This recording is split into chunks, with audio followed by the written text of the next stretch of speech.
Hai teman-teman, hari ini kita mau bahas tentang CDM. CDM sebenarnya terbagi jadi dua ya teman-teman. Ada yang defensif, ada yang ofensif teman-teman. Defensif tuh dia cenderung bakalan stay di belakang, sedangkan kalau yang ofensif itu dia cenderung bakalan maju ke depan gitu. Banyak yang ikut membantu penyerangan gitu ya. Kalau defensif dia bakalan stay di belakang gitu ya. Dia kalau maju nggak akan maju banget. Nah, sebelum kita lihat di formasi CDM seperti apa yang butuh gitu ya. Karena kan teman-teman pasti ada yang ngerasa kayak, "Bang, saya pakai CDM-nya overnya udah tinggi tapi kok kalau counter attack kecolongan mulu ya." Nah, itu karena mungkin teman-teman pakainya yang sebenarnya butuhnya CDM yang defensif tapi teman-teman pakainya yang ofensif gitu. Jadi lini bagian tengahnya tuh bolong gitu, kosong gitu. Jadi pas counter enak banget gitu dihajar gitu ya. Nah, langsung kita lihat di market aja ya. Nah, ini udah belum research ya. Nah, ini. Nah, saya paling gampang bedain ofensif sama defensif itu dari trade, teman-teman. Dari trade. Kenapa dari trade? Paling gampang gini nih. Kalau ini kan semua rata-rata attack irama kerja menyerangnya tuh medium, irama kerja defense-nya atau bertahannya itu high. Yang jarang banget kalau kita dapat menyerang tinggi, defense tinggi, jarang. Itu kalau nggak salah Ramirez yang kayak gitu tuh, high atau tinggi gitu. Nah, paling gampang bedainnya karena semua irama kerja sama, paling gampang bedainnya adalah dari long shoot taker. Jadi kecenderungan untuk menembak jarak jauh. Nah, kalau teman-teman ada long shoot taker gini, ini tuh biasanya dia bakalan maju ke depan gitu, teman-teman. Bakalan cenderung membantu penyerangan Rodri itu. Dia ada long shoot takernya. Kita lihat lagi Mataus.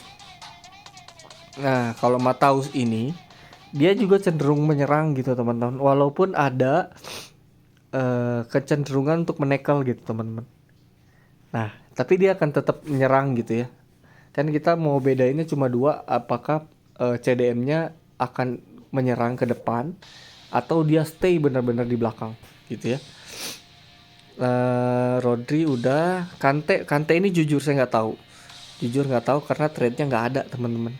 Dua-duanya nggak ada gitu. Jadi jujur saya nggak bisa bedain ini dia ofensif apa defensif. Ya, kita lewat aja. Nah, ini Ramirez, teman-teman. Ramirez ini sebenarnya dia tuh tipe yang sering menekel, tapi kita lihat irama kerjanya tinggi-tinggi. Jadi dia tuh bakalan maju ke depan juga gitu, teman-teman. Walaupun dia nggak ada trade, walaupun nggak ada trade tendangan jarak jauh ya. Jadi berapa kali mungkin kita bakalan lihat Ramirez ada cetak bola di depan gitu ya, teman-teman. Gitu. Terus Petit. Petit ini menyerang, teman-teman, karena ada long shoot takernya ya. Terus dia high udah pasti dia menyerang.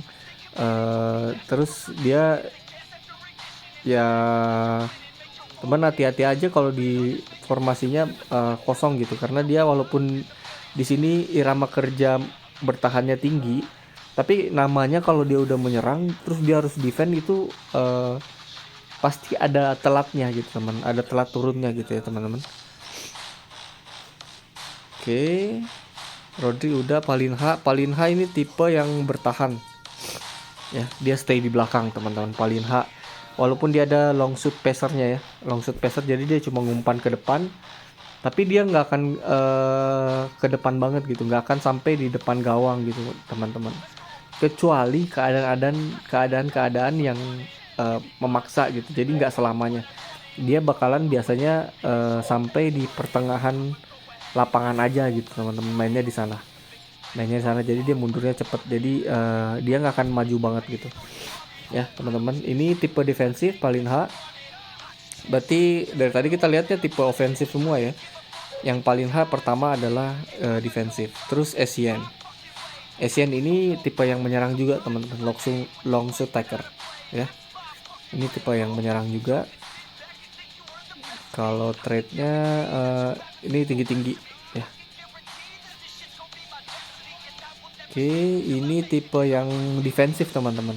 Ada kecenderungan menekel, ada power header. Nah, apalagi dia attack rate-nya low, udah pasti stay banget di belakang gitu. Ini mah bener-bener mungkin nyentuh garis tengah lapangan aja mungkin akan bakalan jarang teman-teman ya. Gitu. Mataus tadi udah, Rodri udah, Mando. Mando ini lebih ke belakang sih kayaknya ya. Oh enggak. Irama kerjanya tinggi-tinggi soalnya, jadi dia bakalan menyerang juga, nggak akan stay ke belakang. Mascherano ini udah jelas di belakang, ada long passer, ada dive into tackle, terus dia work rate-nya low. Ini cenderung di belakang dan bakalan jarang ditemuin maju ke depan teman-teman. Torre ini maju ke depan. Ya oke, long shoot taker ini menyerang juga. Saka di belakang teman-teman ya. Saka tuh di belakang, dia medium, dia bakalan di belakang gitu ya, nggak akan maju. Terus Rice ini di depan, ada long passer, ada long shoot taker ya, di depan dia sering menyerang gitu. Chai Chendo ini di belakang. Oh, dia irama kerjanya tinggi-tinggi ya, berarti dia ada cenderung ke depan juga gitu ya. Jadi yang defensif itu baru 2 ya. Ada 3, Palinha, Alvarez sama Mascherano. Onana nggak usah lah ya, nggak jelas ya.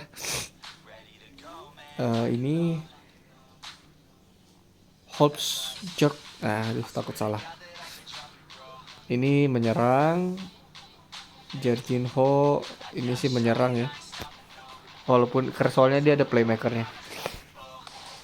Lamer. Ini di belakang nih. Di belakang ya. Di belakang.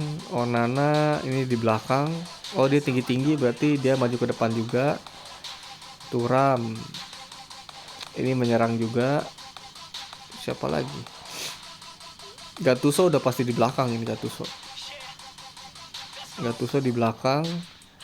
Terus dia kan juga apa namanya, pace-nya nggak terlalu tinggi ya, jadi dia cenderung di belakang. Kalau Pirlo menyerang sih, walaupun dia medium ya, ini bakal menyerang. Rizkard sih selama ini saya pakai dia di tengah gitu ya, nggak ke depan nggak ke belakang, tanggung gitu posisinya. Sabi ini ke depan teman-teman.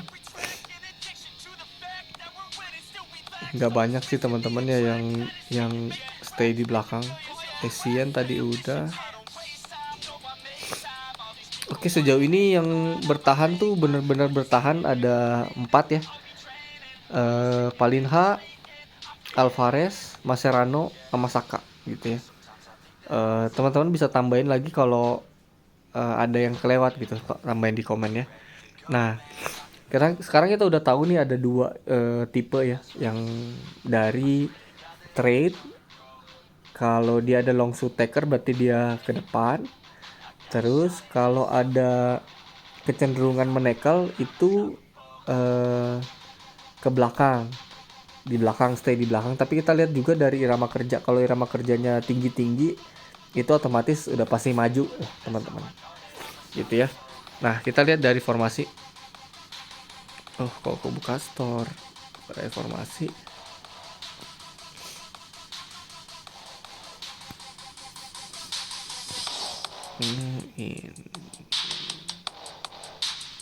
Ini 4231. 4231 teman-teman bisa pakai dua-duanya sih sebenarnya bebas ya. Pakai bebas. Tapi saran saya lebih pakai satu yang defense, satu yang menyerang gitu teman-teman. Kalau mau defense dua-duanya sebenarnya takut teman-teman menyerangnya jadi kurang gitu, kurang bantuan gitu ya teman-teman. Jadi kurang bantuan karena CDM ini bakalan majunya jadi kayak agak ke LM gitu jadinya, agak ke sayap karena dia kan ke kanan dikit ya. Jadi kalau bisa salah satunya maksudnya menyerang satu, yang belakang satu gitu. Atau kalau mau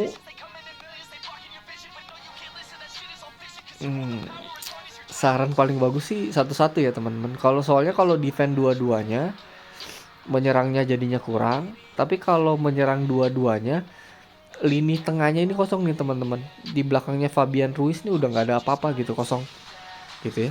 Takutnya jadi ke counternya jadi enak. Musuhnya counter enak banget gitu. Nah kalau ini bisa pakai attack menurut saya, pakai attack karena rata-rata kan rada di tengah ya teman-teman, rada di tengah. Jadi dari posisi awal mereka menyerang dan buat mundur tuh nggak susah gitu, jadi nggak lama gitu waktunya. Jadi kalau CDM-nya menyerang aman teman-teman. Oke, ini nggak ada. Nah kalau ini bisa pakai dua-duanya, bisa antara mau pakai menyerang boleh, mau pakai defend boleh. Nah tapi kita kudu sesuaiin juga sama CB-nya. Kalau saya di sini kan saya pakai Schlotterbeck. Schlotterbeck itu kinerja menyerangnya tinggi. Nah, jadi saya kalau pakai CB yang kinerja menyerangnya tinggi, CDM-nya sebisa mungkin yang defend. Jadi kalau CB-nya ngilang, CDM-nya yang ngisi posisi yang kosong gitu ya teman-teman. Nah, tapi ini bisa dua-duanya kalau yang ini. Bebas. Oke, ini bisa pakai salah satunya, yang kirinya defend, yang kanannya attack boleh. Tapi kalau bisa pakainya yang defend dua-duanya. Kenapa harus defend dua-duanya? Karena ini tuh tengahnya kosong banget teman-teman. Tengahnya kosong banget. Jadi CAM-nya itu bakalan terus menyerang gitu kan. ST2 menyerang, nggak ada CM, otomatis CDM-nya yang akan bakalan bantu bertahan gitu teman-teman, supaya nggak counter balik tuh hancur gitu. Kalau nggak minimal satu yang defense, satu yang attack gitu teman-teman. Tapi kalau attack dua-duanya semoga nggak dilakukan ya teman-teman, karena kalau dilakukan itu pasti jadi berantakan banget gitu ya. Oke, ini kalau bisa satu-satu, masing-masing satu, atau dua-duanya yang defend boleh.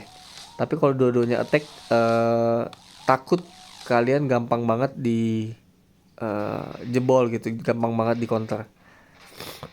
Ini pakai yang attack ya teman-teman. Kenapa? Karena defense-nya udah 5. Ini bagusnya pakai attack. Jadi kayak Rodri, Mataus itu udah bagus banget teman-teman. Paling H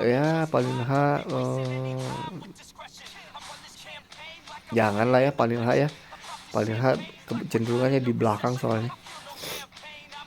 Oke, ini nggak ada.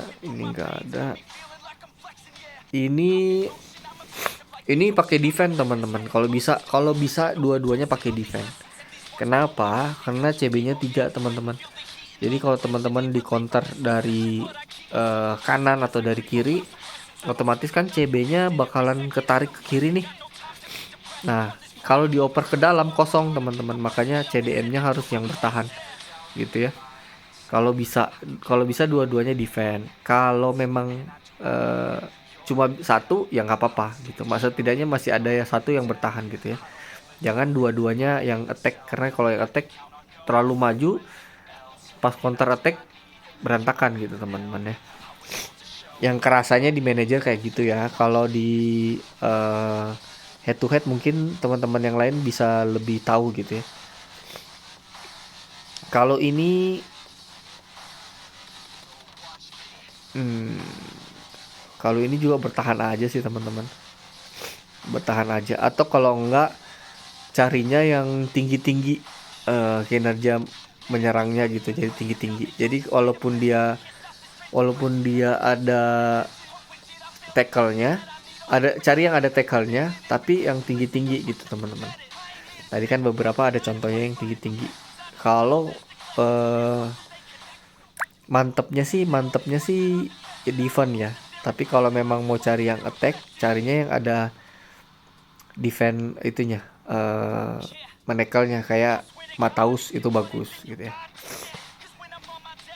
Holding, kalau holding tergantung CB sih teman-teman. Kalau holding kayak gini, menyerang boleh, defense boleh.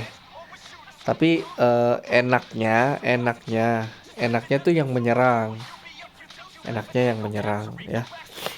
Tapi kalau teman-teman punya Scholterback gitu kan, kayak saya Scholterback, pakainya yang defense aja gitu ya. Karena Scholterbacknya bakalan maju.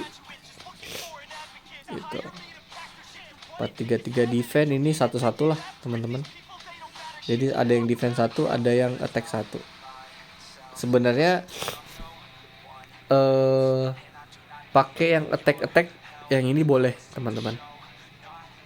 Jadi CDM-nya dua-duanya yang attack itu bisa. Kenapa? Karena kalau dua-duanya pakai defense, kalian menyerangnya itu bakalan berat banget gitu. Bakalan berat banget ngobrak-abrik formasi lawan. Jadi kalau bisa satu-satu, tapi kalau mau dia menyerangnya agak lebih enak, pakainya yang attack dua-duanya. Jangan yang defense dua-duanya ya, teman-teman. Berat banget. Apalagi kalau manajer udah stay di belakang aja semuanya, teman-teman. Kalau defense dua-duanya ya. Ini nggak ada. Ini satu-satu boleh atau menyerang dua-duanya gitu. Menyerang dua-duanya. Kenapa? Karena ini kan ST-nya satu ya. Terus ini LW RM. Jadi kayak lini depannya tuh kayak kurang banget teman-teman. Jadi ini bagusnya menyerang gitu. Dua-duanya menyerang atau minimal satu menyerang gitu ya. Holding ini satu-satu lah teman-teman. Biasanya kalau CDM-nya 2 sebisa mungkin satu-satu gitu. Tapi kalau kayak gini ya bagusnya sih menyerang satu, defense satu. Tapi kalau yang ini bagusnya menyerang dua-duanya gitu ya. Karena ini lini depannya udah ada 2 ST gitu teman-teman. Jadi kalau menyerang yang bantu cuma satu, CDM-nya itu juga udah membantu banget gitu. Kalau ini kan lini depannya kosong banget. Jadi kalau sebisa mungkin CDM-nya dua-duanya menyerang gitu teman-teman. Kalau ini salah satu boleh lah. Gitu. Ini nggak ada.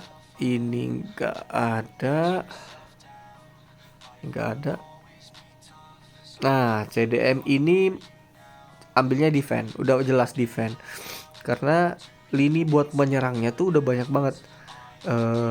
LM, RM, RW, LW, ST, AM itu tuh udah anggaplah LM sama RM kita nggak angkat di penyerangan, tapi kan udah ada LW, RW, ST sama CAM teman-teman, itu udah di depan semua, udah ada 4 gitu. Sedangkan kalian untuk bertahan nih cuma ada 3. Jadi CDM-nya sebisa mungkin carinya yang defense teman-teman ya, carinya yang defense.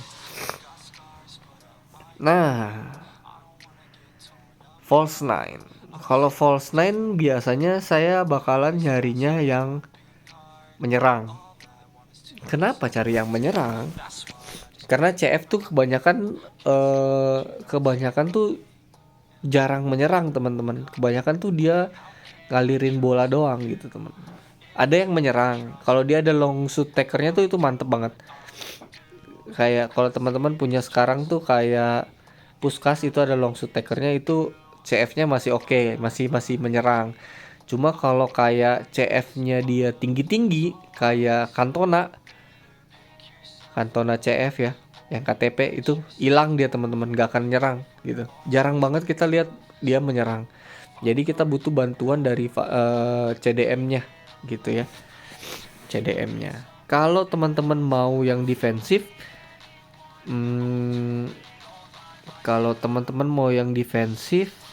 berarti CM-nya teman-teman harus ada yang tinggi, menyerangnya tinggi gitu teman-teman. Harus ada yang tinggi-tinggi gitu. Kalau bisa dua-duanya tinggi-tinggi gitu, atau ada satu tinggi medium gitu ya teman-teman. gitu ya. Kalau 424 nggak ada, oke, beres berarti teman-teman videonya. Wah, nggak terasa 20 menit ya. Jadi teman-teman, semoga ada gambaran CDM yang bagus untuk setiap formasi itu kayak gimana teman-teman ya. Jadi jangan sampai teman-teman salah pilih CDM dan akhirnya lini tengahnya kosong gitu teman-teman. Oke, sekian karena udah kepanjangan. Terima kasih. Semoga membantu dan jangan lupa bantu subscribe-nya ya teman-teman ya. Thank you.